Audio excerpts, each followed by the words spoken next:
सेवा करीन मनोभावे माझे मन गोविंदी रंगले हो. नवसिये नवसिये माझे नवसिये पंढरीचे दैवत विठ्ठले नवसिये ओ. बाप रखुमा देवी वरू विठ्ठले नवसिये ओ. चित्त चैतन्य चोरोनी नेले ओ.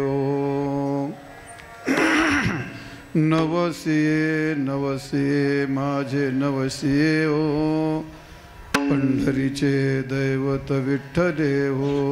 नमो ज्ञानेश्वर नमो ज्ञानेश्वर नमो ज्ञानेश्वर नमो ज्ञानेश्वर नमो ज्ञानेश्वर उदारा सोपान देवा निवृत्ती उदारा सोपान देवा निवृत्ती उदारा सोपान देवा. मुक्ताबाई नमो त्रिभुवन मुक्ताबाई नमो त्रिभुवन मुक्ताबाई नमो त्रिभुवन आद्यत्रय जननी देवाची आद्यत्रय जननी देवाची आद्यत्रय जननी देवाची. तुझे सेवा करेन मनोभावे माझे मन गोविंदी रंगले हो. नवसे नवसे माझे नवसे. प्रस्तुत सेवेकरता घेतला अभंग ज्ञानियांचे राजे साधकांचे मायबाप चैतन्याचा जिव्हाळा आनंदी वल्लभ माऊली ज्ञानोबा यांचा हा 3 चरणाचा अभंग सेवेकरता निवडला आहे. ज्ञानेश्वर महाराज या अभंगामध्ये भगवंताच्या सेवेचा नवस केला ही गोष्ट या ठिकाणी सांगतायत. भगवंताचं सेवा कशी होईल आणि तुझी सेवा मी कशी पार पडेल याकरता माऊली ज्ञानोबऱ्यांनी नवस केला आहे. आणि असा नवसाला पावणारा देव कोणता असेल तर तो पंढरपूरचा आहे. म्हणून तुझी सेवा करीन मनोभावे तुझी सेवा करील कायेने वाचेने आणि मनाने अशी सेवा करील. आणि नुसती करणार नाही तर रंगून रंगून करील. माझे मन गोविंदी रंगले हो.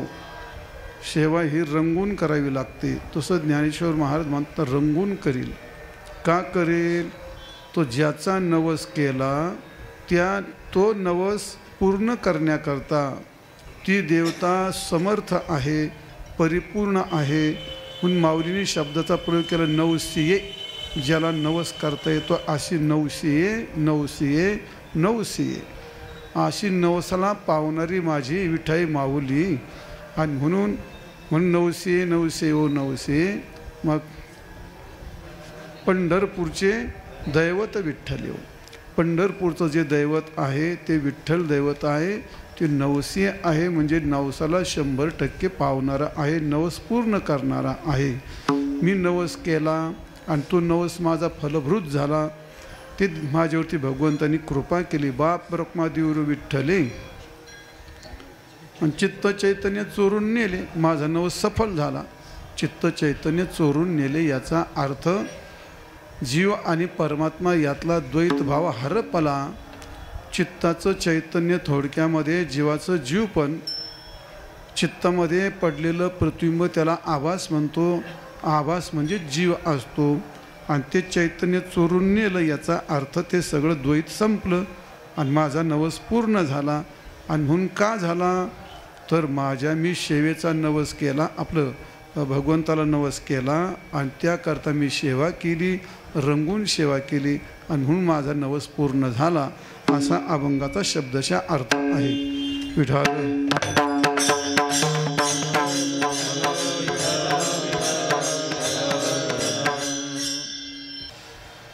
तुझे सेवा करीन मनोभावे माझे मन गोविंदी रंगले हो. ज्ञानेश्वर महाराजांचा अभंग आहे.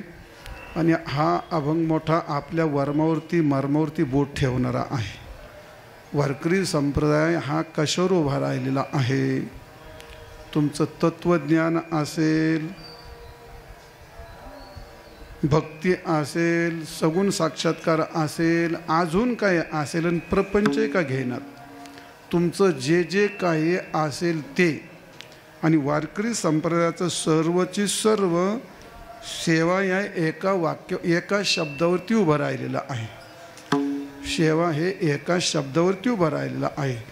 सर्व वारकरी संप्रदाय साठला या 2 अक्षरामध्ये, सकार आणि वकार.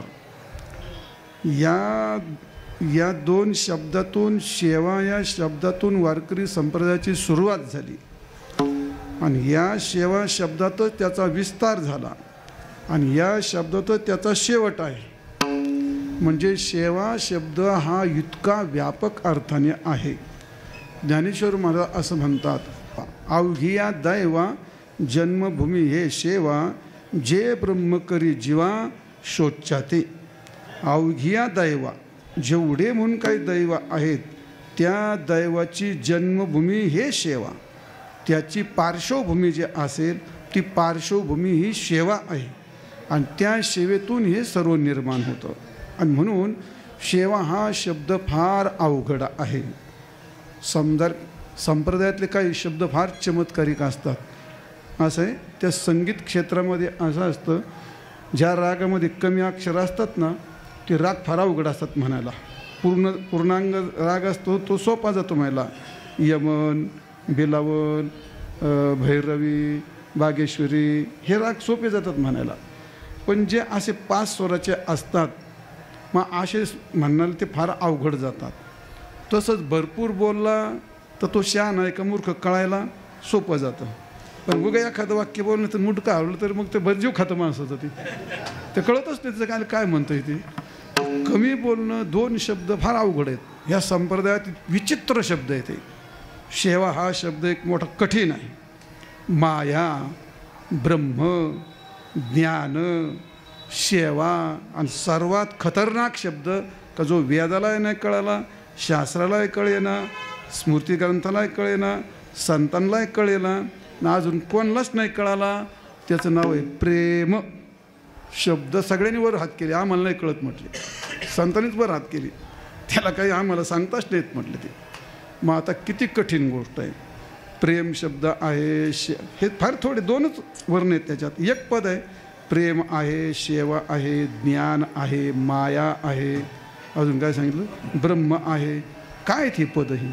हे सगळे पद अख्खं वाङ्मय गिळून बसलेत. ते सगळं अख्खं वाङ्मय गिळूनकृत केलं त्यांनी. असे पद फार अवघड आहेत.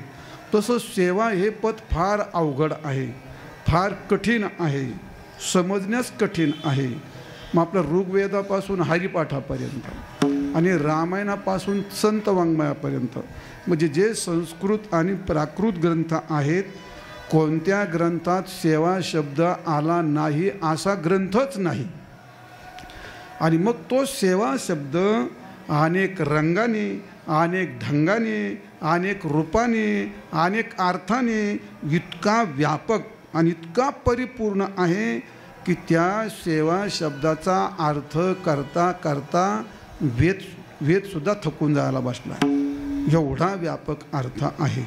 असा सेवा शब्द सहजासहजी कळणार नाही. काही पद असे आहेत का ते केल्याशिवाय कळत नाहीत.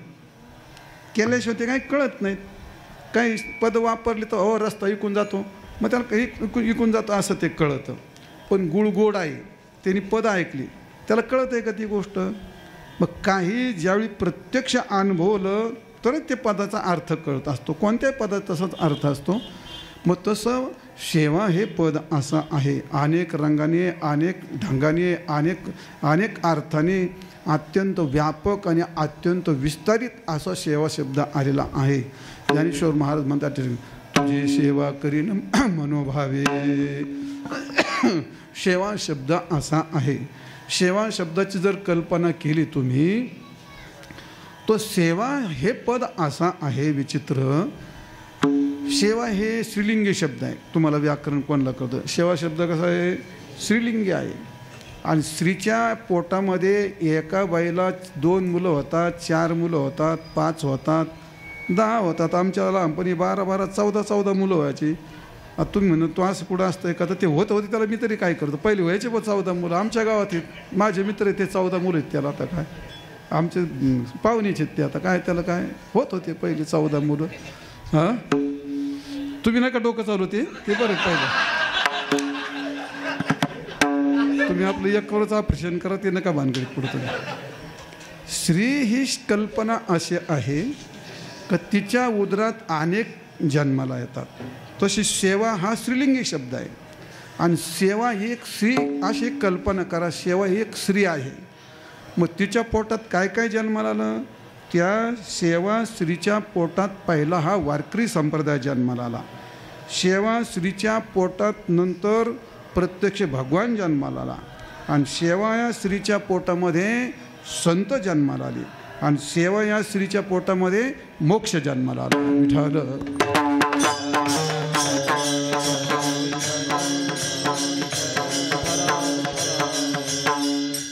संप्रदाय जन्माला आला याचा अर्थ म्हणजे काय. हा संप्रदाय संपूर्ण सेवेने उभा राहिलेला आहे. हा संप्रदाय संपूर्ण सेवेने उभा राहिलेला आहे. आधी तुम्हाला सांगितलं याचा आरंभ सेवेने आहे, याचा विस्तार सेवेत आहे आणि याचा शेवट पण सेवेत आहे. असा सेवा शब्द आहे. म्हणून हा संप्रदाय बहिणाबहिणी असं म्हटलंय. संत कृपा झाली मानत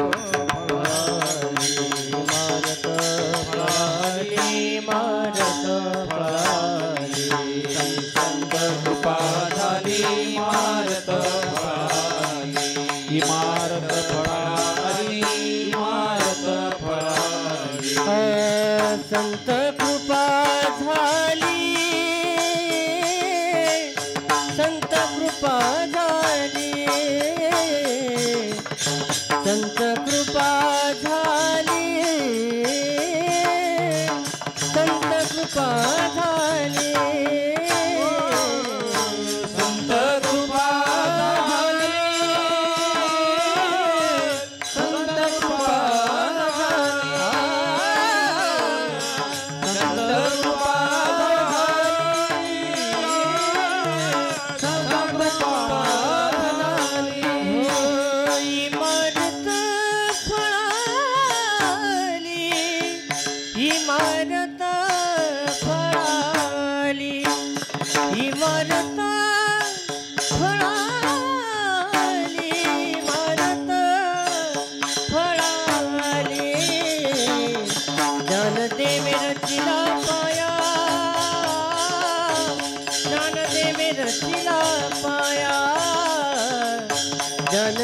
रचिला पाया, जान देवी रचिला पाया. इमारत फळा, इमारत फळाली, इमारत फळाली, इमारत फळाली, जान देवी रचिला पाया.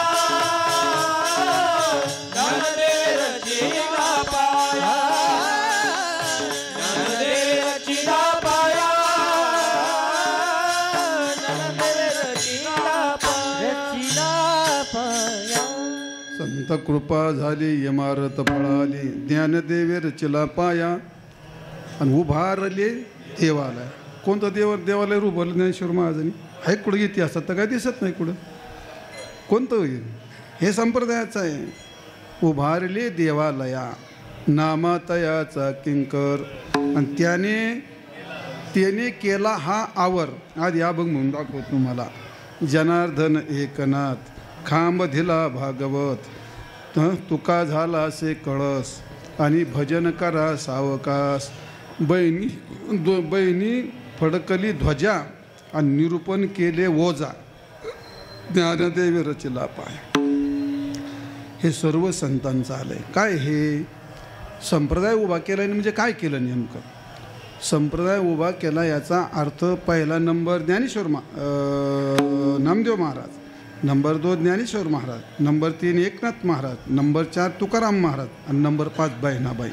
एकूण असं संप्रदायाचं हे मंदिर उभा केलं आणि सगळं सेवेतून झालं.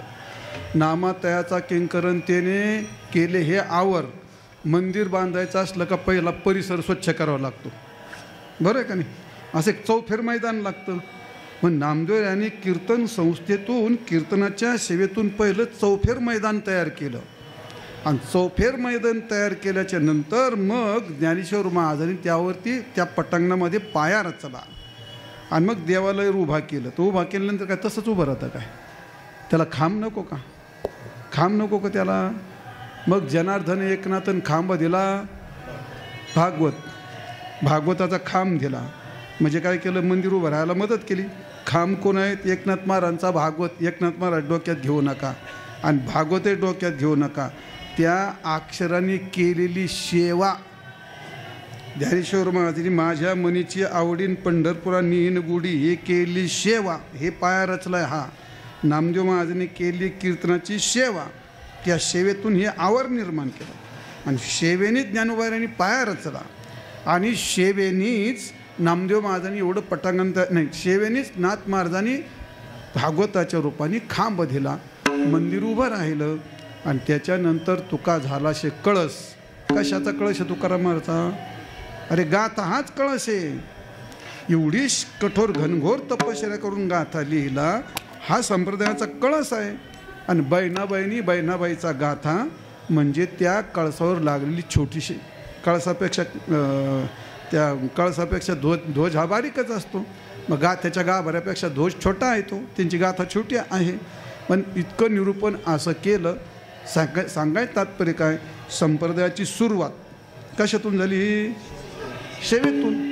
नाही तर संतांनी ते मंदिर बांधले असं काय आहे? ते त्यांच्या सेवेतून हा संप्रदाय पुढे आला. त्यांनी हा पाया रचला, त्यांनी हा खांब दिला, त्यांनी हे केलं. म्हणजे या संतांच्या सेवेतून संप्रदायाची निर्मिती झाली. अशी सेवाश्री पहिली काय व्याली? ही संप्रदाय निर्माण झाला त्या सेवेतून. आणि त्या सेवेतून काय निर्माण झालं? देव निर्माण झाला. कशातून निर्माण होतो? देव काय आकाशातून पडतो काय?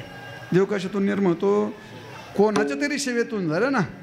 मग ज्या भगवान निर्माण झाले त्या काळात पुष्णी आणि वासुदेव पहिल्या जन्मामध्ये 10,000 वर्ष तपश्चर्या केली आणि त्यानंतर पुष्णी आणि वासुदेवनंतर आदिती आणि कश्यप, आदित्य आणि कश्यप ऋषी हे, आणि त्याच्यानंतर तिसऱ्या नंबरला वसुदेव आणि देवकी. हे 3 जन्म घनघोर सेवा केली भगवंताची आणि मग भगवान जन्माला आले आहेत. हा एक प्रकार आहे. म्हणजे कोणाच्या तरी सेवेतून एवढी तपश्चर्या करावी लागते तेवढा भगवंताचा जन्म होतो. आणि दुसरी गोष्ट, परमात्मा निर्गुण निराकार आहे. 2 रीतीने निर्गुण निराकार असणारा परमात्मा संतांच्या सेवेने तो सगुण साकार झाला. म्हणजे एका सेवेतूनच तो त्याला आकार आला. सेवा जर नसती तर कशाचा आकार येतो? देवा हाती रूप धरव आकार, निर्धो निराकार हो त्यासे. देवाच्या हातकरुनी हरिदासी खळे, रूपा बळे आणेला. म्हणजे हरिदासानी खळं केलं म्हणजे आग्रह धरला आणि निर्गुणाचा तो सगुण झाला. तुकाराम महाराज म्हणतात या ठिकाणी नाही आनंदाशी जोडा म्हण.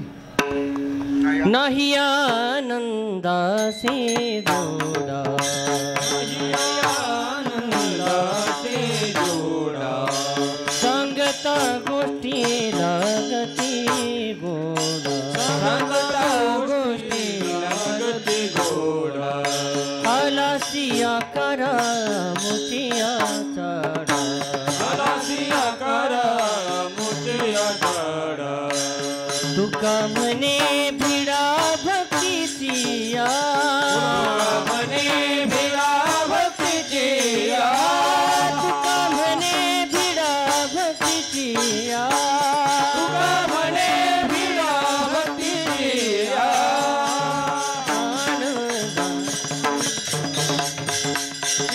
इंद्रिय हात पाय कर, ओ दिले इंद्रिय हात पाय कर, दिले इंद्रिय हात पाय कर. नाही आनंदाशी जोडा, सांगता गोष्टी लागती गोडा. आलासी आकारा मुचिया साडा. तुका म्हणे भिडा भक्तीचिया, नाही आनंदाशी जोडा. सांगता गोष्टी लागती गोडा.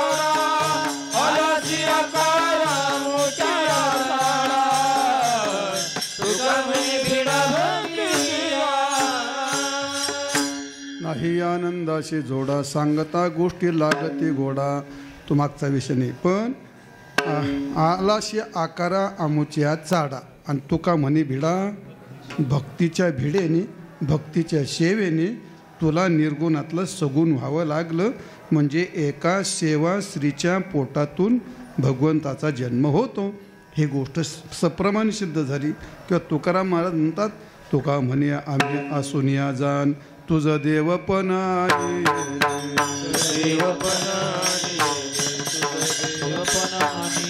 तुका म्हणे आम्ही असुनिया जाण, तुझं देवपण येले, तुझं देवपण येले,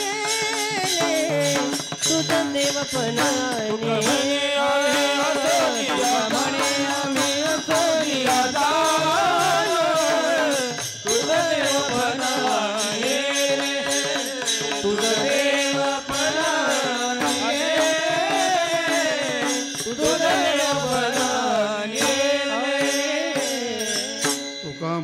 मी असुनिया जाण, तुझं देवपण आणले. तुकाराम महाराज म्हणतात, आम्ही होतो म्हणून तुला देवपण आलं. म्हणजे याचा अर्थ तुकारामच होते नाही, माझ्या सेवेने तो देव झालास, माझ्या सेवेने तू देव झालास. म्हणजे देव जन्माला येतो हा संतांच्या सेवेतून, किंवा व्यावहारिक दृष्टीने पाहिले तर त्यांच्या मात्या पित्याच्या सेवेतून. भगवंताचा सगुण साकार अवतार आपण पाहतो हा एका सेवा या स्त्रीच्या पोटातून आलेला आहे, ही गोष्ट खरी. दुसरी गोष्ट, संतांचा जन्म होतो. कोणापासून होतो? सेवेपासूनच होतो.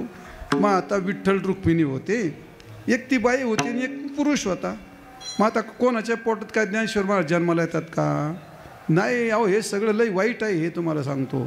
लय हे भयंकर आहे. इतकं वाजू घेतं आहे, इतकं घासू घेतं आहे. देव तसा, संत तसे, ज्याच्या पोटी जन्माला यायचं त्याचे पार जीव जायची वेळ येते तपश्चर्या करू. भगवान गोपाल कृष्णाचा अवतार झाला. मी तुम्हाला 3 जन्म तपश्चर्या केली. आणि त्या यशोदेला नुसतं मांडीवर बसायची इच्छा होती.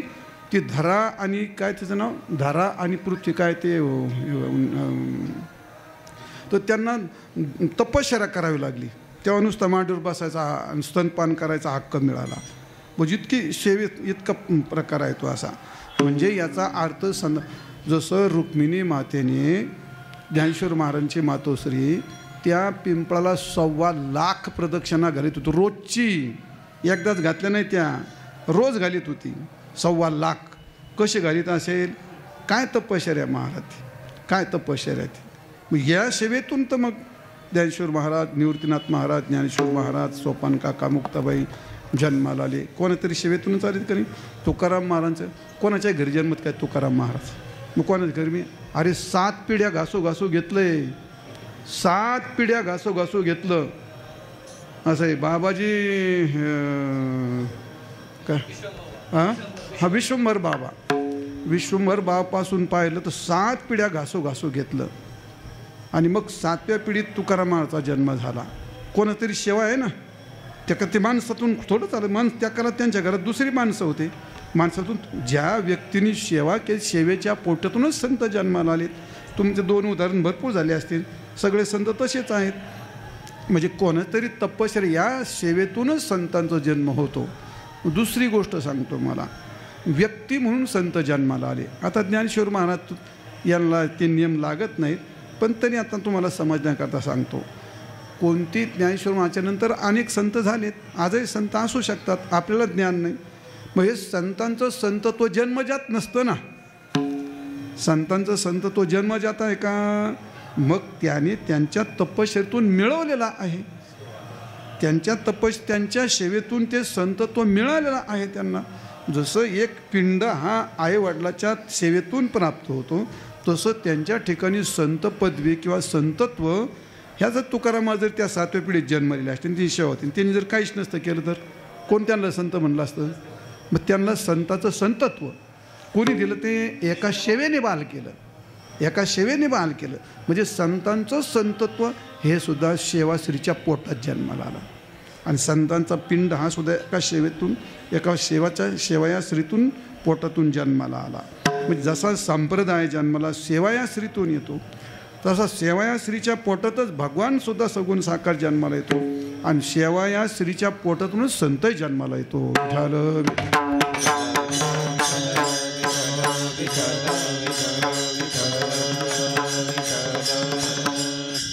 आणि तुमच्या आमची गोष्ट असते. आत्तापर्यंत ज्यांना ज्यांना मुक्ती मोक्ष मिळाला कशातून मिळाला? तो सेवा न करता तेथ तनु मनु जेवे चरणाशी लागावे अगरवता करावे दाश सकळ आणि मग तेही आपुले सांगितले पुसले बरं का. मग ते तुम्हाला ते ज्ञान पैगा बरवे जरी म्हणे आथे आणावे आणि पुन्हा तरी संताया भाजावे आणि सर्वस्वेशी नुसत्या मेखा मारून ठेवल्या त्या भाजा पण सर्वस्वेशी भाजा अशा प्रकारे. म्हणजे याचा अर्थ मोक्ष ज्या कालात संत देतात त्या कालामध्ये सेवा केल्याशिवाय ती गोष्ट नाही असं ते काय या गुरुसेवा बुद्धी देईल पांडवा. म्हणजे बुद्धी याचा अर्थ ज्ञान हे सेवेतूनच निर्माण होतं आणि म्हणजे ज्ञानाने मोक्ष मिळतो. याचा अर्थ जीवाला मोक्ष मिळतो हा सुद्धा सेवेतूनच मिळतो. किती गोष्टी सांगितल्या. संप्रदायसुद्धा सेवेतून निर्माण होतो, संप्रदायाचा विस्तार सेवेत होतो आणि संप्रदायाचा शेवटही सेवेत होतो. भगवंताची निर्मिती पिंडाची निर्मिती एका सेवेतून होते. त्याप्रमाणे देवाच्या ठिकाणी देवत्व हे संतांच्या सेवेतून निर्माण झालं. त्याचप्रमाणे जीवाला मोक्ष म्हणून ब्रह्म म्हणून तेथबोध पुत्र निर्माण झाला जेव्हा आणि ममता म्हातारी मरून गेली तेव्हा पुत्र झाला. म्हणजे एका बाईच्या पोटातूनच येतो. बोधपुत्र निर्माण झाला जेव्हा म्हणजे याचा अर्थ सेवायाश्रीच्या पोटामध्ये तत्त्वज्ञानाने मोक्ष प्राप्त होतो. हे सुद्धा सेवेचंच फल आहे. एकूण संप्रदाय असेल, भगवान असेल, संताचं संतत्व असेल, जीवाला मोक्ष असेल, ही सेवा या श्रीच्या पोटातून येतो. म्हणून सेवा हे पद अत्यंत महत्त्वाचं आहे.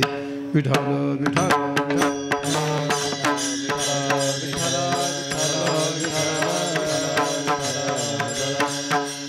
सेवा ही सहजासहजी माणसाला कळत नाही. सर्वांना सेवा कळते का हो? सर्वांना कळते का नाही? सर्वाला आवडते का? सर्वाला कळत नाही. सर्वाला मिळते का? जरी मिळते त्याला ती कळाली तरी मिळत नाही आणि मिळाली तरी वळत नाही. मिळते का? सगळ्याला नाही मिळत. सगळ्याला कळत नाही, सगळ्याला मिळत नाही आणि सगळ्याला वळत नाही. म्हणजे काय? ही मराठी भाषा आहे कुठं अनुरुमनं. हे कळत नाही, मिळत नाही, वळत नाही, हा काय प्रकार आहे? बऱ्याच लोकांना शेवर प्रवचन ठोकता येतं, शेवर पुस्तकं लिहितात. शेवर पुस्तकं लिहिणारे, प्रवचन ठोकणारे, कीर्तन ठोकणारे लय उत आलाय. काही कमी नाहीत. इतिहासातही बी आता बी बासारखे लय टमाटम बोलू शकतात. पण कळाली का? आणि जरी कळाली समजा थोडीफार वळली का? पंढरीशी जारे आल्यानो संसारा दिनाचा सोयरा पांडुरंग. त्याला विचारलं किती वाऱ्या केल्यात पायी. एकनाथ महाराज लय मनातून हसले बघ खळखळून. म्हणजे पंढरीशी जावं वारीला हे सेवा कळली आणि कळल्याच्या नंतर म्हणजे पहिली गोष्ट त्याला ती कळाली. नरदी होतं त्याला मिळाली आणि प्रत्यक्ष आयुष्यभर वाऱ्या केल्याला म्हणतात वळाली. विठाल विठाल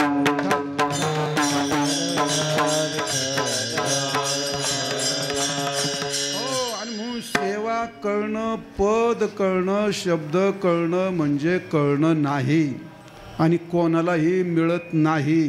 प्रत्येकाला वाटतं कीर्तन करावं, प्रत्येकाला वाटतं महाराज व्हावं, प्रत्येकाला वाटतं लोकांनी मला हार घालावीत, प्रत्येकाला वाटतं लोकांनी माझ्या पाया पडावं. असं सगळं नुसतं वाटून काय करतो? याला वाटून काय करतो? ते 40-40 वर्ष घासावं लागतं इथं. हे कोण करील? ही सेवाच आहे. ही सेवाच आहे. ही सेवा केल्याशिवाय ती गोष्ट नाही रूपाला येत महाराज. आणि म्हणून सेवा शब्द मी आधी सांगितलं फार विचित्र शब्द. सेवा शब्द कळत नाही महाराज आणि तो मिळतो म्हणजे याला संधी म्हणतात साहेब. काहींना खूप इच्छा असते दिंडीला आम्हाला जीव घालायचं आहे, खूप दाट इच्छा असते. त्याची वस्ती असते 3 किलोमीटर आतमध्ये आणि ते रस्त्याच्या कडेला मिळायला असताना ते पाणी पण द्यायला तयार नसतं. आणि एखादा बिचारा असतो रस्त्यात कडाला वस्ती असते, तो पाणी पाजतो, जेवण घालतो, मग त्याला सेवा कळाली आणि त्याला ती मिळाली आणि त्याला ती वळाली सुद्धा. बरोबर आहे का नाही? काय माणसाला भरपूर कळती पण ते टाळाटाळ करतं. ते तुमचं नुसतं त्या दिंडीची जीव घालण्यावर डोकं गेलं. तुमचं काय चाललं आहे? तुमच्या ते तसेच आहेत ना. मस्त वाटतं आळंदीला गेलं पाहिजे, 4 दिवस भजन कीर्तन केलं, काकडा केला पाहिजे, हरिपाठ केला पाहिजे, असं कुठं असतं का? केला पाहिजे, पण कोणी? लोकांनी केला पाहिजे. यांच्या मुंबईला धक्का लागायला नको, यांच्या मुंबईला धक्का नाही लागायचं बघा, असं नाही. आणि सगळे तसलेच ते काय नाही तर तुमची ही चालबाजी कुठं तिथं नाही चालत महाराज. अरे जो अभंग पाठ करायचा तो तितका घासून घेतो तेव्हा तोंडात बसतो, तितका घासून घेतो तेव्हा तोंडात बसवतो. तो का? तेवढी सेवा करून घेतो, तेवढी सेवा करून घेतो म्हणून तुम्हाला म्हणता येतं. तो श्लोक तेवढी घासून घेतो तेव्हा तुमच्या तोंडात म्हणजे सेवा करून घेतो तो. तसाच प्रकार आहे. मग तुम्हाला जर काही बनायचं असेल तर सेवा केल्याशिवाय पर्याय नाही. मुद्दा एवढा सांगायचा आहे, सेवा सर्वाला कळते असं नाही आणि सर्वाला मिळते असं नाही. त्याला भाग्य लागतं. त्याला काय लागतं? गुरु सेवा घडायला त्याला भाग्य लागतं. कैसे गुरुदास संसारी, गुरूंची सेवा घडण्याकरता त्याला भाग्याचा उदय ते हे जोडी संत पाय. पुण्य घेऊन यावं लागतं, नाही तर निर्माण करावं लागतं. संतांची सेवा करायला भाग्य घ्यावं लागतं. भगवंत तुला वाटतं पांडुरंगाची पूजा करावं रोज तिथं वा करशील का? पण आत फक्त वाटतं, तिथं सगळं घरदार सोडून जाऊन बैस जमल का? ते मग नुसतं वाटून काय करतो मग? म्हणजे संधी मिळायला त्याला एक भाग्य लागतं, कळावं लागतं आणि मिळावं लागतं. ती संधी असते आणि मिळाल्यानंतर मग ते जीवर आल्यासारखं नाही करावं लागतं. मग त्याच्याकरता काहीही करावं लागतं बाबा. हो, भगवंताची सेवा करण्याकरता अरे देवा आदिदेव भगवान शंकराला सुद्धा वानर व्हावं लागलं.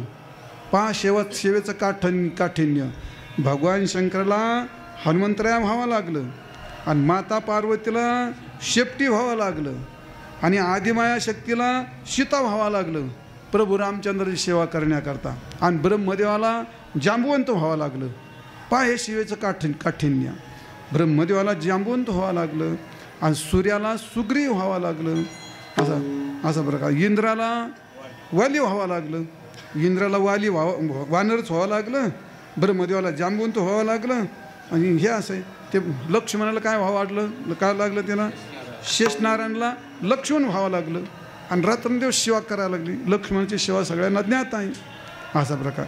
आणि शंखचक्र त्यांना सेवा करायची इच्छा झाली, त्यांना भरूच शत्रुघ्न व्हावं लागलं. आणि अख्खे देव होते त्या सगळ्याला वानर व्हावं लागलं अख्खे लोकात. आपल्याला तसा प्रसंग आहे का? आहे का? मग आपल्याला आधीच भगवंतांनी नरदेह दिला आहे, आधीच हातपाय चांगले दिलेत, इंद्रिय हातपाय कान डोळे मुख बोलावे, आधीच देह दिला आहे, आधीच जिवंत ठेवलं आहे, आधीच आपल्याला आळंदी दिली, आधीच आपल्याला सगळं ज्ञानही दिलं आहे. पण करायच्या नावाने बोम.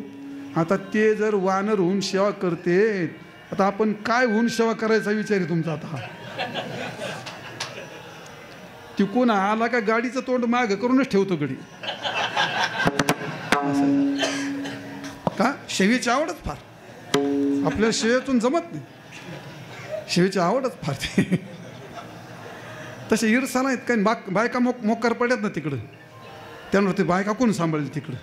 हे एक सेवेचं उपरतं काय? त्याच्यात काय कीर्तन करताना मी झालं, त्याचं काय करायचं? कीर्तन करताना मी झालं, जाऊ द्या, नको ते सांगायला कोणाला उगा राग येतो आपल्या बोलण्याचा, आमच्या बोलण्याचा. तो मागे तसे राग, पण त्याला काय करा? आता ती वस्तुस्थिती तशी आहे. सेवा करावी लागते. मुद्दा एवढा सांगायचा आहे, सेवा एवढी कठीण असते. आता सेवक होणं किती कठीण आहे? सेवक होणं कठीण, सेवा करणं कठीण आहे, सेवक होणं कठीण आहे. या 3 गोष्टी एकत्र याव्या लागतात आणि मग ती गोष्ट फार कठीण आहे. का? ज्या काळात एखादी सेवा करायची त्याला सेव्य असं म्हणतात. माता आहे, पिता आहे, आचार्य आहे, आतिथ्य आहे, संत आहेत, भगवान आहेत, हे सगळे आपले सेव्य आहेत आणि आपण सेवक आहोत. आणि या दोघांच्या मध्ये सेवा असते. ह्या 3 गोष्टीची कठीणाई फार असते. का असते? आणि म्हणून देवापेक्षा संतांची सेवा नाही, गुरुपेक्षा संतांची सेवा सोपी आणि संतापेक्षा भगवंताची सेवा त्याच्यापेक्षा सोपी. का सोपी असते? कारण गुरु जिवंत असतात. गुरु जिवंत असतात. आता संतांचं काय केले पारमित ज्ञानेश्वरांची सेवा झाली सुरू नाही का? तर काही यांना द्यायला लागले, झडीत मोड धरलीत, काही नाही यांना देऊ 2-4च असतात मध्ये, 4 करणीवर लावलेत आणि अशी यांना देते तास लोकाला सोडते आले आयुष्यभर आळंदीतच बसलेत काय नाही पारायण करायला. अरे इथं प्रदक्षिणा, दर्शन, कीर्तन ऐकावं, समजून घ्यावं. पारायणाची गोष्ट काय ती केलं तर चांगलीच गोष्ट आहे म्हणा, पण लोकांच्या कानठाळ्यावर नका बसू. बचल जाऊ द्या. ते कशाकडे सांगत होतो? सेवा. हां गुरुसेवा म्हणजे संत गुरु हे जिवंत असतात. संतांची सेवा काय? गाथा ज्ञानेश्वरी वाचतो म्हणजे तुकारामाची सेवा आहे. आणि त्याच्यापेक्षा पांडुरंगाची मूर्ती काय? गरम पाणी घाल, गार पाणी घाल, नको घालू, दुपारी आमकं, ते काय आहे ते विषय ना तो. म्हणजे पांडुरंगाची सेवा सोपी आहे, त्यापेक्षा संतांची सेवा अवघड आहे बरं का. त्याच्यापेक्षा गुरूंची सेवा फार अवघड आहे. का अवघड? ते गुरु हे जिवंत आहेत. आणि आता पुढचं आहे का? गुरूंची इच्छा आणि तुमची कृती हे इतकं खतरनाक काम आहे, तुम्हाला सांगतो, भयंकर खतरनाक आहे. आपल्या इच्छेप्रमाणे आपली क्रिया घडत नाही, तर दुसऱ्याच्या इच्छेप्रमाणे आपली क्रिया घडणं हे फार दुरापास्त असतं. बरं दुसरी गोष्ट तुम्हाला विचारायचं नाही, ते तुमच्या मनात काय आहे हे जाणायचं आहे आणि मग तशी सेवा करायची. तुमच्या मनात काय, आता मन काही होत, अरे पण मनात इच्छा करणाऱ्याला सहज शक्य असतं, पण जे करायचं, जो करणारा असतो, क्रिया करणारा देश योग्य लागतो, काल योग्य लागतो, देश काल वस्तू योग्य लागते. आता मग मी हे पोरं मला गुलाबजांबू खायचे रात्री 1 वाजता, ते पोरण काय जीव द्यावं का? इच्छा करायला काय बळ लागतं? इच्छा करायला बळ लागतं का? पण ती जो करतो त्याकरता देश काल आणि वस्तूची गरज पडते. आणि म्हणून ज्या व्यक्तीची सेव्य व्यक्ती आहे त्या सेव्य व्यक्तीची सेवा करणं हे त्याच्या इच्छेनुसार असतं, त्याच्या इच्छेप्रमाणे करावं लागतं. आणि जर एवढं करून तो जर प्रसन्न झाला नाही तर सेवा सगळी वाया जाते. ती विठाल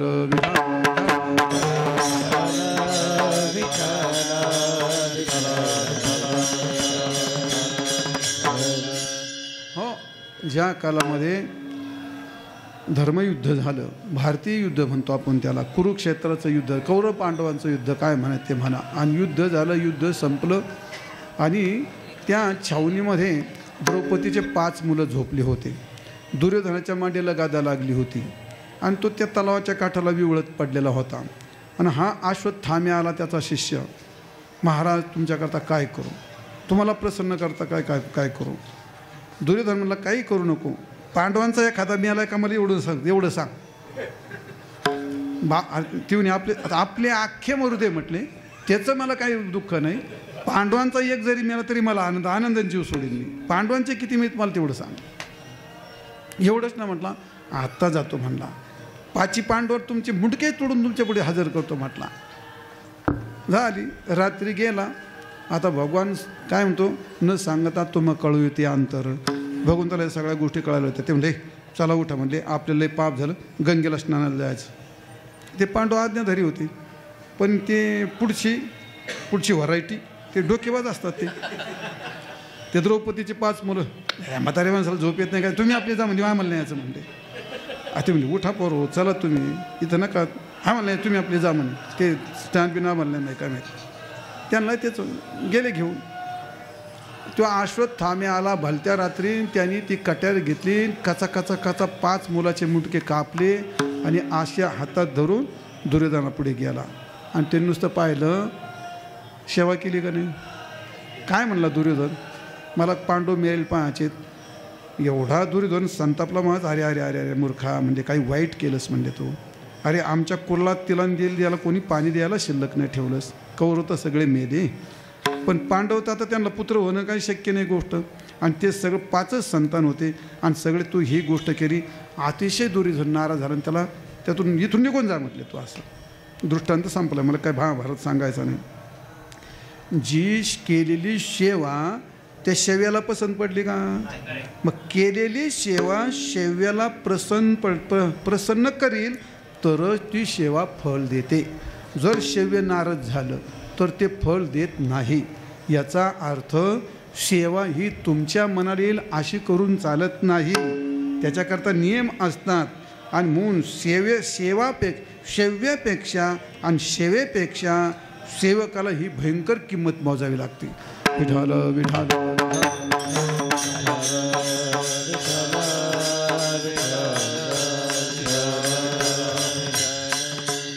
त्या भर्तृहरी नीती शतकामध्ये एक श्लोक लिहिला आहे. सेवक ही किती कठीण गोष्ट असते.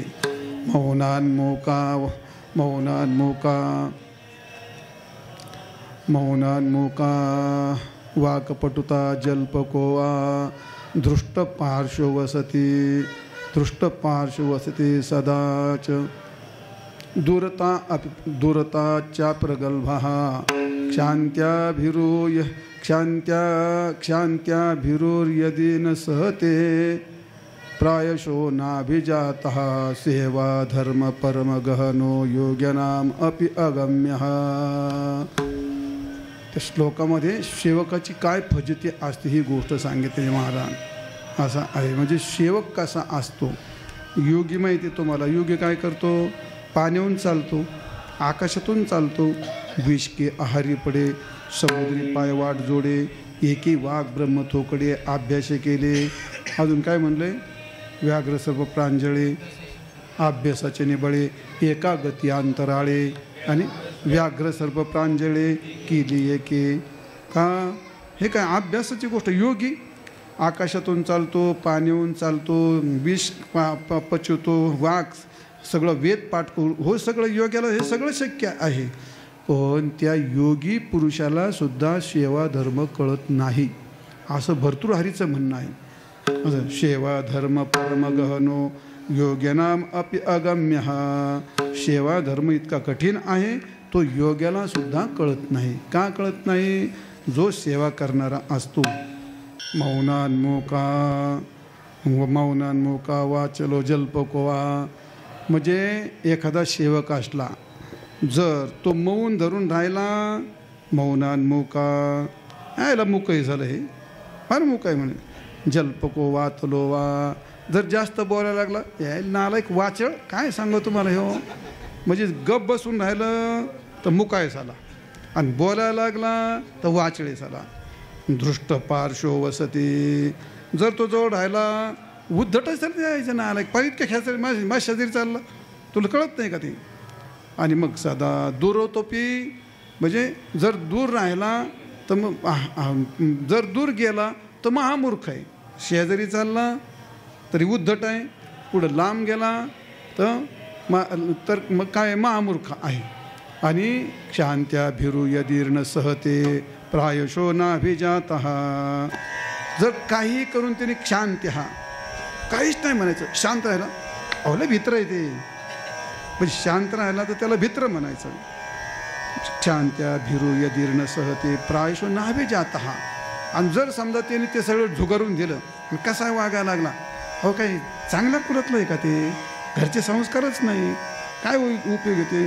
म्हणजे मौन धरून राहिला तरी चुकत, बोलला तरी चुकत, शेजारी चालला तरी चुकत, लांब जाऊन चालला तरी चुकत, शांत राहिला तरी भित्र म्हणतात. आणि जर जास्तच काय हे करायला लागला तर नाभिजात. हे काही चांगल्या कुलातलं जन्माला नाही. मग आता त्या सेवकांनी नेमकं करायचं काय? तर सेवा करत असताना भर्तृहरी म्हणतात, सेवा धर्म परम गहनो योगिनाम अपि अगम्यः. सेवा धर्म योग्याला सुद्धा कळणं कठीण आहे. असा सेवा शब्द इतका अवघड आहे. विठाल विठाल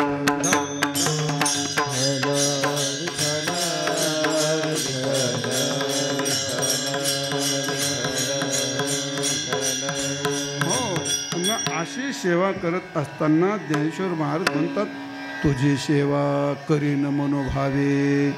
भगवंताची सेवा करायची तर ती कशी करायची? ज्ञानेश्वर तुम्हाला सेवेचं पार्श्वभूमी सांगितली, पण सेवा करायची कशी करावी लागते?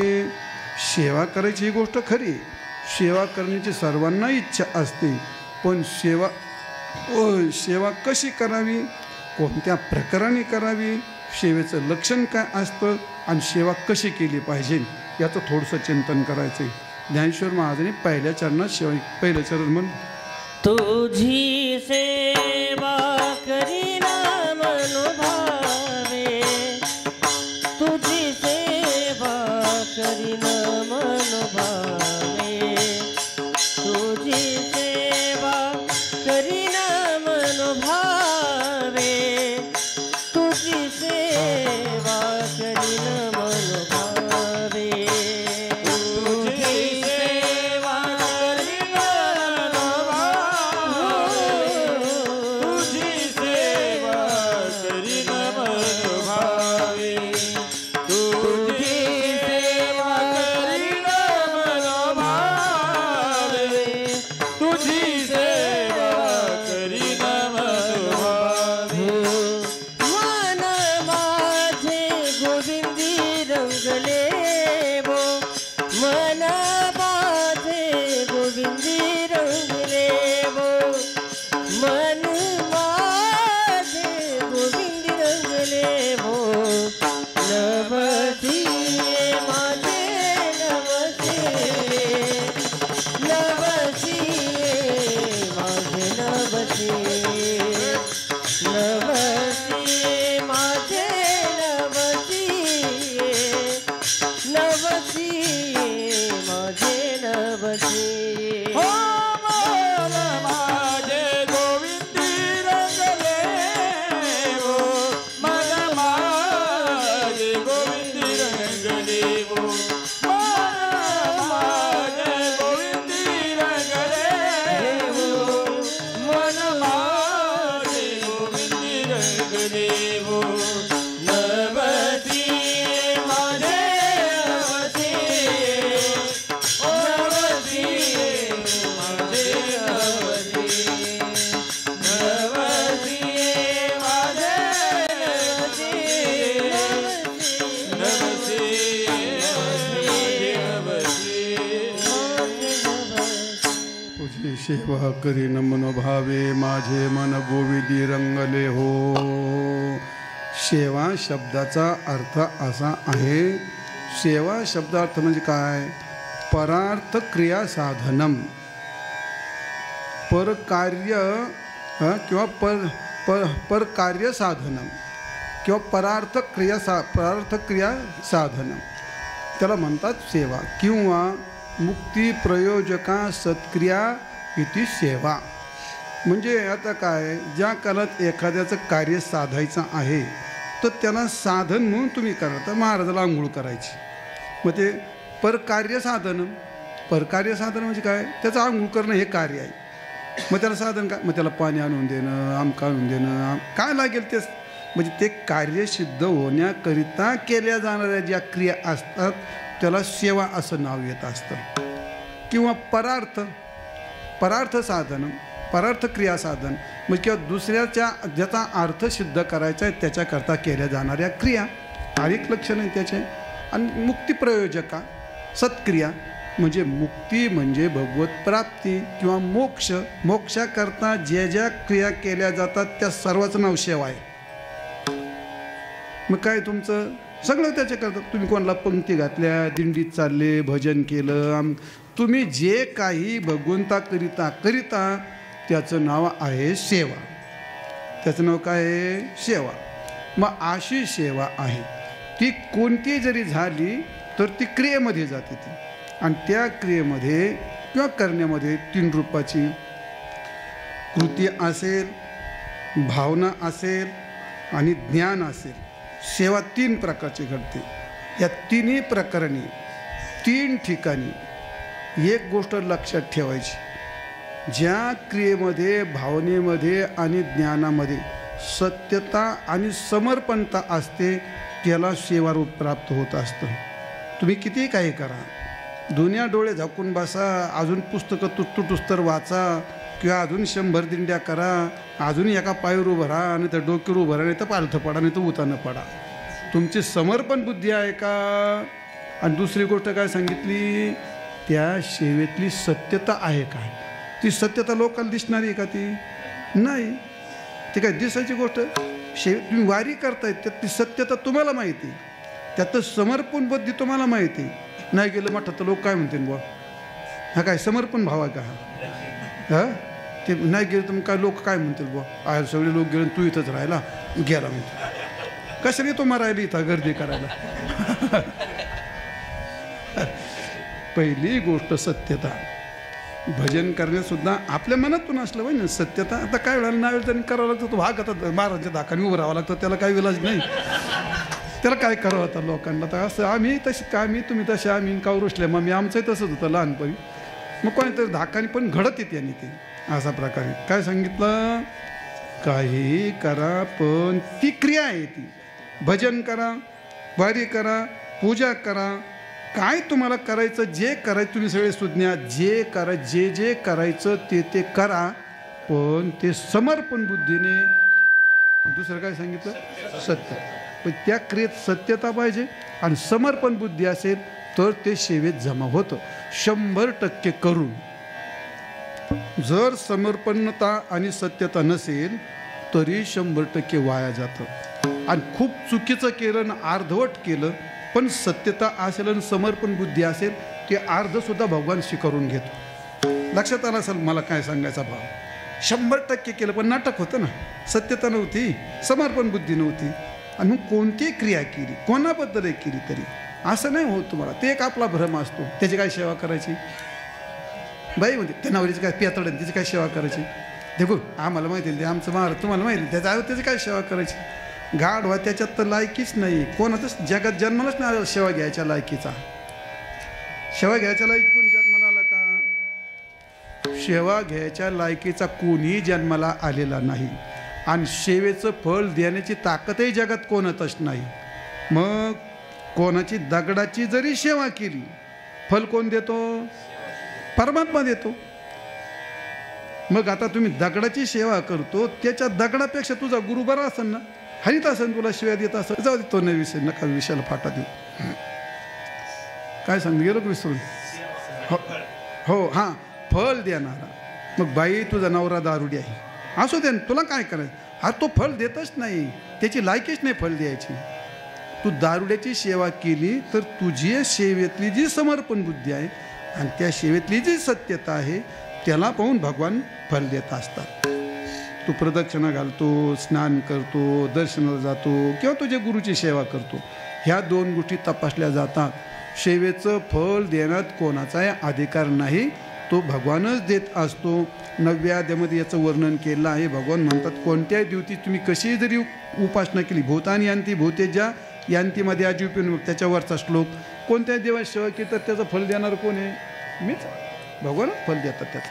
मग त्यामुळे तुमचा नवरा पेताळ जरी असला आणि तुमचा महाराज लय रागीट जरी असला, आता एकदा स्वीकारलं म्हटल्याच्या नंतर आता बदलण्यात तरी काय चव असते का त्याला. बरं आपलं ते म्हणतात आणि बया म्हणतात काय करा महाराज आता काय पदरी पडलं झोड आणि हसून करावं गोड. तसंच तुम्ही म्हणत आता पदरी पडलं झोड आणि हसून करावं गोड. आता कुठं बदलीत बसतात. विरोध सोडा तुम्ही. त्याच सेवेमध्ये तुम्हाला कोणाची दगडाची असेल झाडाची असेल, तुम्ही उंबराला देव म्हणता, मग तुम्हाला लोकांना ह्याच्यात काय आहे. आता एखादं आपलं तर नेहमीच असतं न बुद्धिभेदन द ज्ञानं कर्म संज्ञानं. एखादा त्या लाल गोट्याला जर सेवा करीत असेल त्याची पात्रता ती आहे. मग आता तो लाल गोट्याची सेवा करतो आणि तुम्ही पांडुरंगाच्या मूर्तीची सेवा करता, फरक. आता दगड तो तर दोन्ही बी ठिकाणी दगडाचे. मग फल कोणाचं आहे ते, त्याची जर त्या दगडावर भावना असेल आणि त्या भावनेतली सत्यता आणि समर्पणता जर असेल तर ती दगडात सेवा त्याला फल देईन का. कारण तो दगडाचा प्रश्नच नाही. घडलेली मूर्ती झाली म्हणजे काय झालं, मंदिरात बसली मूर्ती म्हणजे काय नवीन काय त्याच्यामध्ये. आणि एखादं बांधाच्या पडाला दगडाला धोंडा पडला असेल त्याचं काय झालं, थोडीफार फरक होईल तुम्हाला. समर्पणतेमध्ये सहकार्य होऊ शकतं, पण याच्यात तर काय बदल नाही होत. दगडात बदल आहे का नाही. बरं भावनेत बदल करता येईल का, देव भावना त्याची पण असते आणि त्यातलंही समर्पण असतं ते, असा प्रकार असतो. मग ते तसं असतं. लय विधीपेक्षा भोळी भावना देवाला फार आवडते. एक ब्राह्मण त्या मंदिरात बसले होते, रोज प्राणायाम धरायचे नागळून, आणि ते मग रोज पूजा चालायची 3 तास अमकं तमकं. मग पार्वती म्हणली भगवंताला, अहो इतकं ब्राह्मण पूजा करतो त्याला काही इतके दिवस त्याला काहीतरी द्या म्हटली. आधी नाटक करते म्हणले. हो असं कुठं असतं का म्हणले. एक धनगर आला, आणि तिथे ते आपलं प्राण नाक चाललं होतं ते असं. मग ते धनगरबा म्हणला, देवा तुम्ही नाक कमून धरलो? त्याला याला काय सांगू बा आता, नाक हे प्राणायाम हे काय काय म्हणतो आपण. आणि मग ते नाक धरलं तर याला काय सांगा बा आता ते. तर तो म्हणला, अरे नाक धरलं का देव भेटतो. ते वाटलं बरं बा नाक धरलं देव भेटतो. ते आपलं आलं ते मेंढ्या डोंगरात लावल्या का, तिथून पाणी घ्यायचं तोंडामध्ये, ते निरगुडीचं पालं वर मडायचं, त्या पिंडीवर गुळणी टाकायचं, ते निरगुडीचं पालं वर टाकायचं, आपलं दर्शन घ्यायचं का जायचं. ते मग त्याला नाक धरायचं एका दिवशी धरू म्हणता. ते म्हटलं बरे दिवस झाले ते नाक धरले, जर देव भेटतो म्हणते तर मग आपण काय भेटा ना. आणि मग तिने टाकली ना घोंगडी तिथं, आणि जेव्हा धरलं नाक फार हातपाय खोडायला लागलं ते. त्याला देव काय भेटा ना. देवाला एवढं संकट पडचे आले, हे मंदिरात मरून पडलं धनगर तर लोक मंदिरातच कोणी यायचे नाही. लोक माझ्यावर आपदी भगवान प्रगट झाले. काय भक्ता बोल, काय मागा तुला काय तुम्ही काय नाही, तू नाक कशाला. ते म्हणले देव भेटायचं म्हणे. हे काय तुझे पुढे आलं म्हटलं.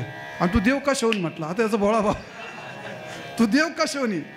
अरे म्हटलं मी देव आहे, तू कशाहून म्हणतो. काय मी देवच आहे प्रत्यक्ष. पण थांब म्हटलं, मला काय माहीत नाही देव कशाला म्हणतात ते. मी आमच्या भटजीला बोलून आणतो म्हणला. आणि त्यांना माहिती देव कशाला म्हणतात. तू इथंच उभा राही म्हटले. गेला पळत पळत भटजी, वा चला ते देव आलेत म्हटले. आणि ते मला ओळखत नाहीत म्हटले. आणि चला दाखवलं. भटजी म्हणले याचं डोकं फिरलं काय म्हणले. माझे 70 वर्ष झालेत म्हणले. त्या फरशा मऊ झालेत मी पूजा करता करता. फरशा मऊ झालेत मला. माझ्या स्वप्नात यायला कुठं देव भेटला. बळ म्हणले नाही देवा चला ना माझ्या करता चला ना. आणलं बळजबरीने. खरे कुठे देव भगवान झाले अदृश्य तो पण यानं धरलं नाक. प्रगट होतो का नाही, झाला प्रगट. हे काय देव म्हटले. आता ब्राह्मण म्हटलं मला दिसत नाही. तो काय हा काय दिसत आहे. मग तो धनगर म्हटला, हे बघ तू जर आमच्या भटजीला नाही दिसला तर नाकच नाही सोड. भगवान दिसतो म्हणला, तू नाक धरून नाक सोडला. तो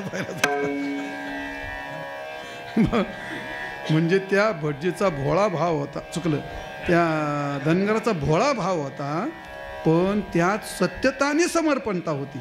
त्यामुळे त्याला प्रगट व्हावं लागलं. आणि ब्राह्मणाच्या मध्ये कुठंतरी नाटक होतं, समर्पण नव्हतं. तो पैशाची अपेक्षा करीत असेल काय असेल ते. आणि त्यामुळे कोणत्याही क्रियेला सत्यता पाहिजे आणि समर्पणता पाहिजे. आणि मग त्याला सेवेचं रूप येतं. विठाल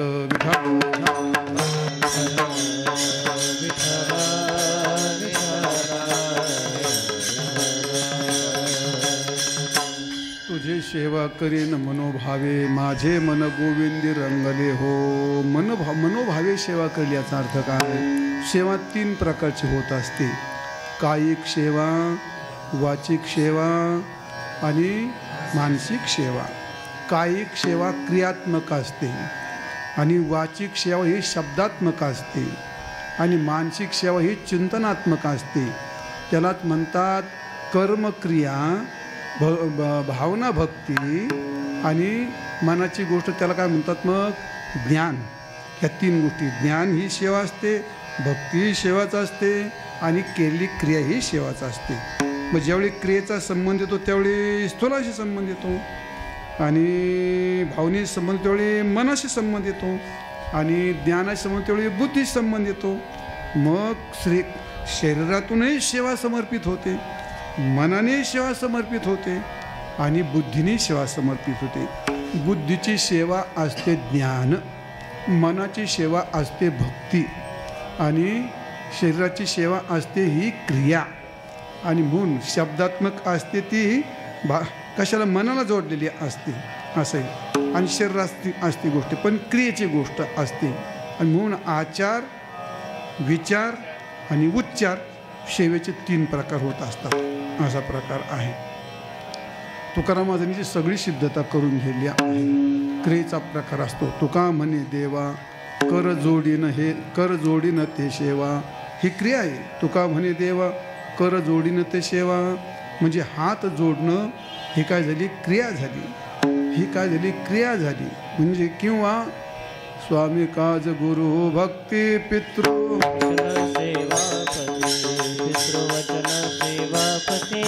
पितृवचन सेवा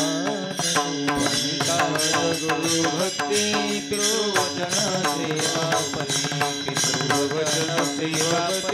पितृवचन सेवा स्वामी काज गुरु भक्ती स्वामी काज गुरु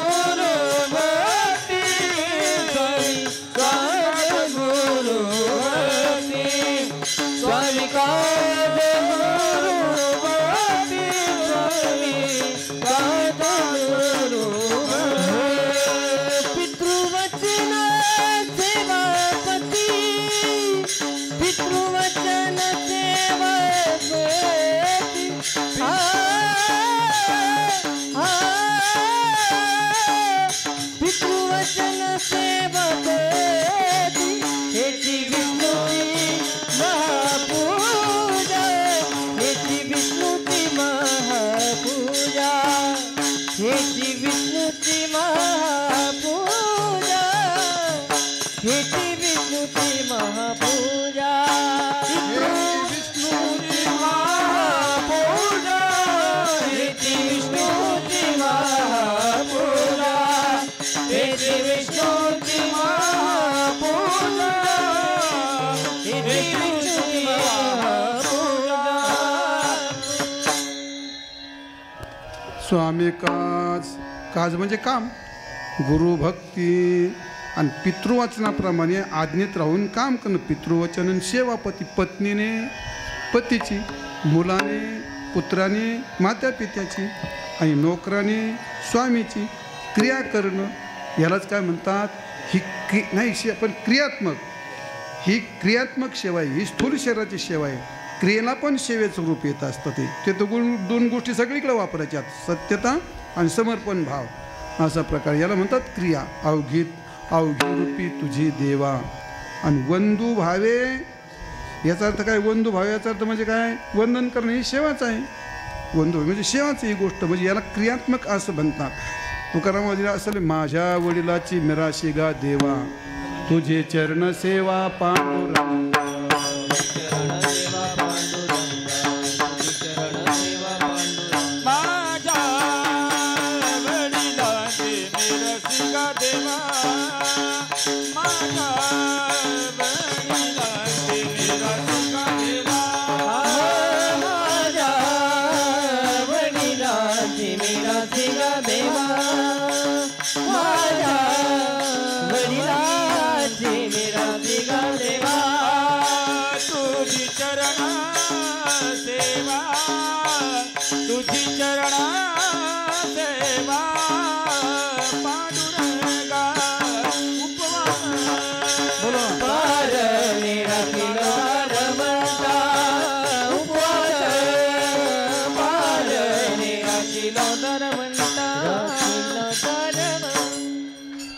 माझ्या वडिलाची मिराशी गा देवा. आणि तुझी चरण सेवा ही क्रियात्मक सेवा असते. याला काय म्हणतात, ही क्रियात्मक सेवा.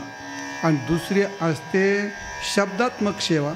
शब्दाची सेवा म्हणजे नामस्मरण कर. आता क्रियात्मक सेवेमध्ये काय आलं, वारी करणे, पूजा करणे, मंदिर झाडणे, पंक्ती घालणे, जेवढी म्हणून क्रिया आहे ती सगळी क्रिया करणं, समर्पण भावाने करणं, ही सगळी क्रिया सेवेत जमा होत असते. आणि दुसरी गोष्ट असते उच्चार, शब्दात्मक. ती भावना आणि क्रिया दोन एकत्र आली असते, भावना आणि क्रिया. मग त्या ठिकाणी शब्दाची गोष्ट असते. तुकाराम म्हणतात, सेवा ती आवडी उच्चारावे नाम. आणि भेद काम म्हणजे भगवंताचं नाम उच्चारणं ही काय आहे, सेवा ते आवडी उच्चारावे नाम. शब्दात्मक गोष्ट आहे. मग तसं जसं तुम्हाला क्रियात्मक आहे तशी भावनात्मक आहे. आणि भावनात्मक म्हणजे मनाशी जोडलेली गोष्ट असते. मनाशी जोडलेली गोष्ट काय असते, ते तुका म्हणे देवा. आणि अंजन ती तुझी सेवा. अंजन शब्दाचा अर्थ असतो ज्ञान. अंजन शब्दाचा अर्थ असतो ज्ञान.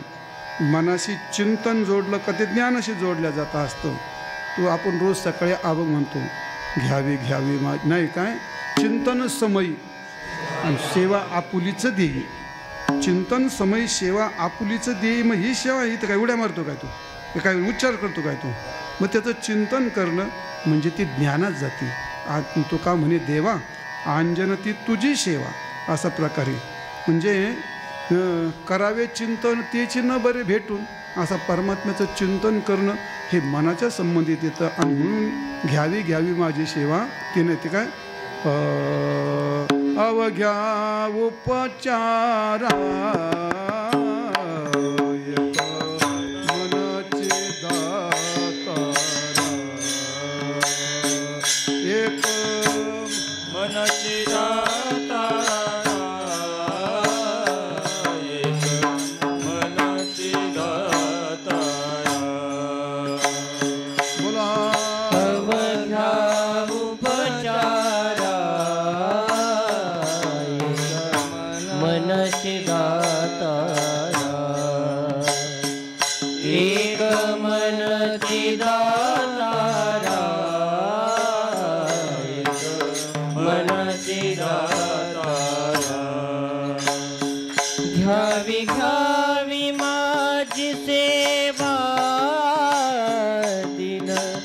दुर्बळाची देवा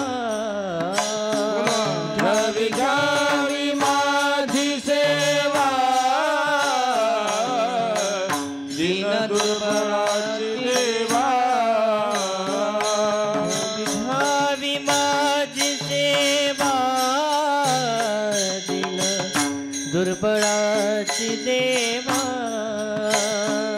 घ्यावी घ्यावी माझी सेवा दीन दुर्बळाची देवा घ्यावी घ्यावी माझी सेवा दीन दुर्बळाची देवा दीन दुर्बळाची देवा दीन दुर्बळाची देवा घ्यावी घ्यावी माझी सेवा दुर्बळाची देवा दीन दुर्बळाची देवा दुर्बळाची देवा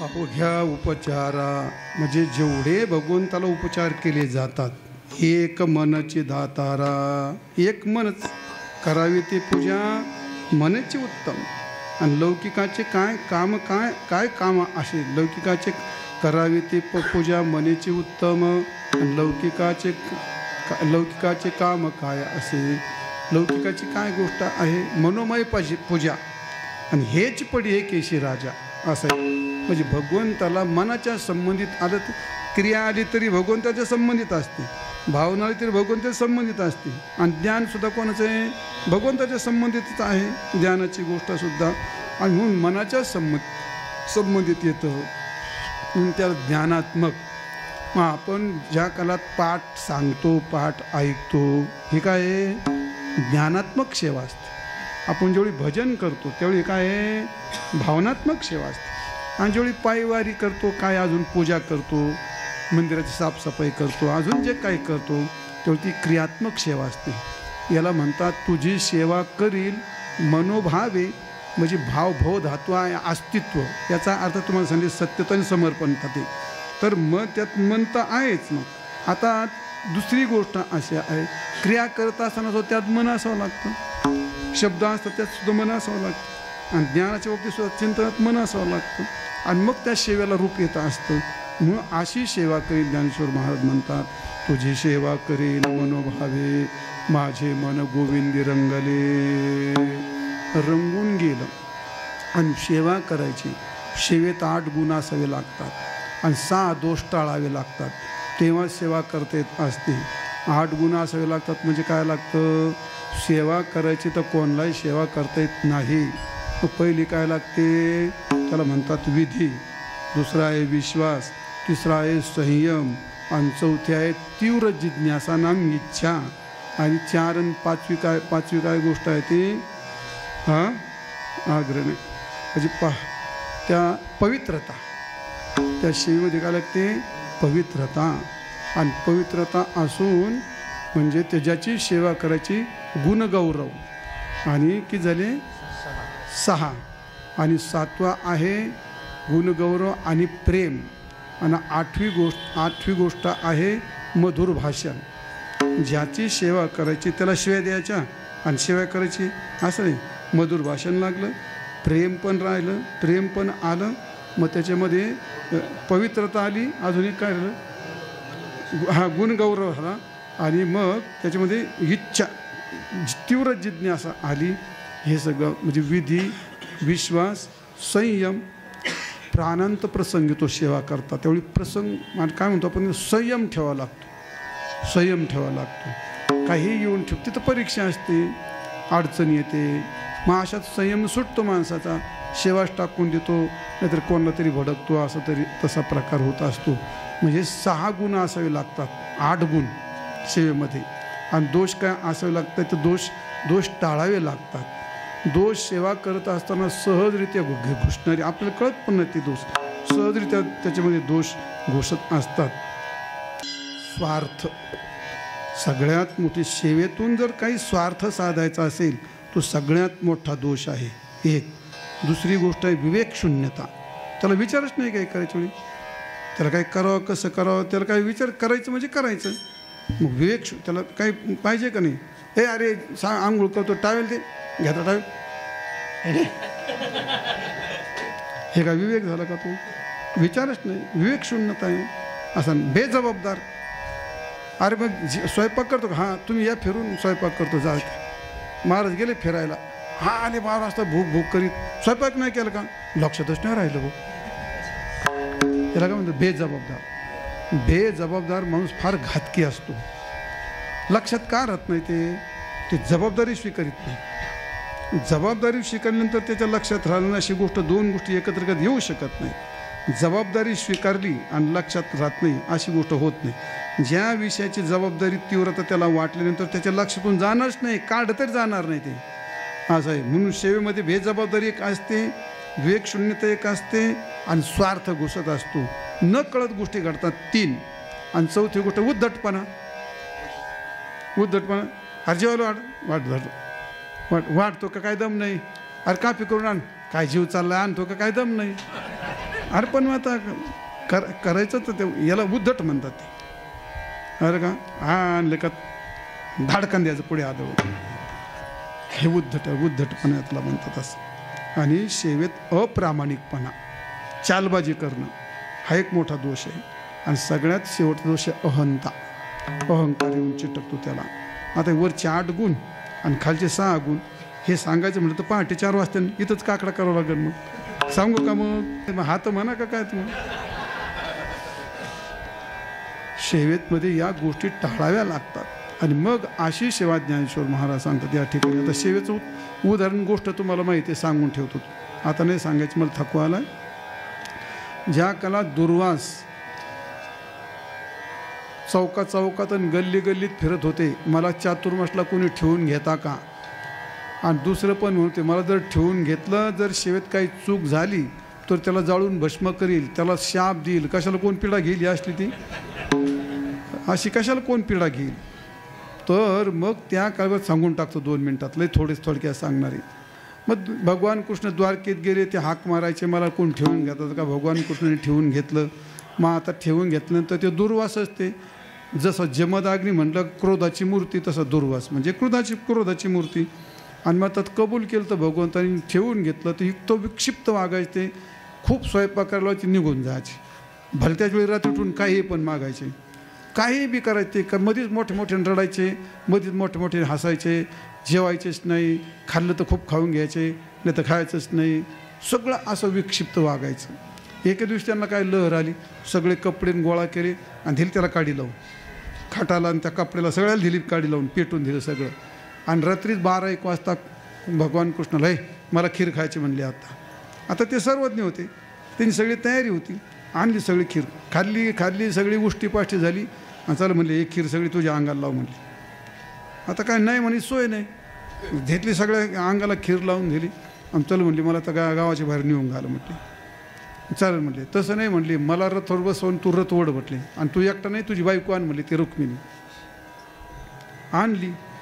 झालं. ती आता ती राजकन्या, ती राजाची राणी, तिला काय माहीत आहे. मग ते जोडे काढून ठेवा म्हणले.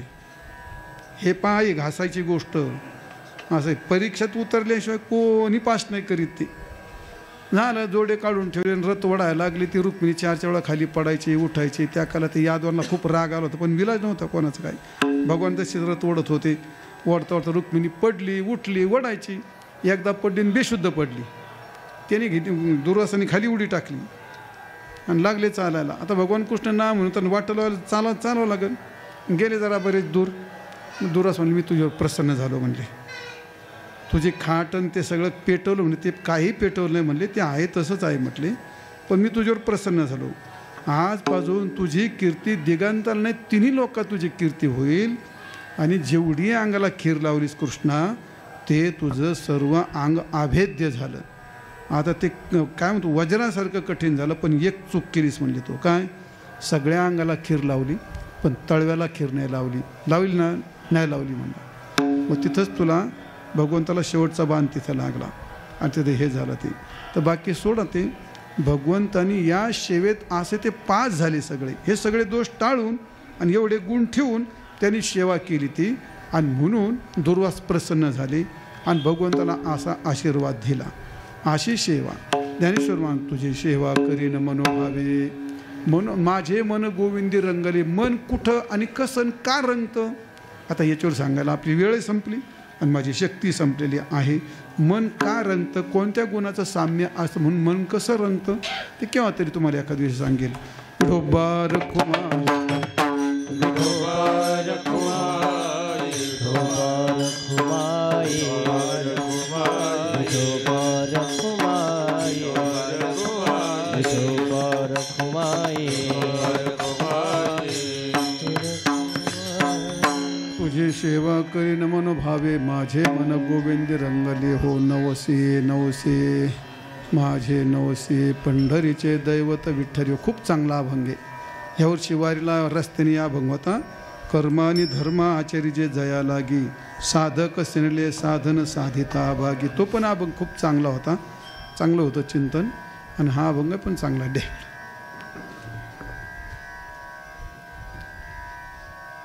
बस बस बस बस रामकृष्ण.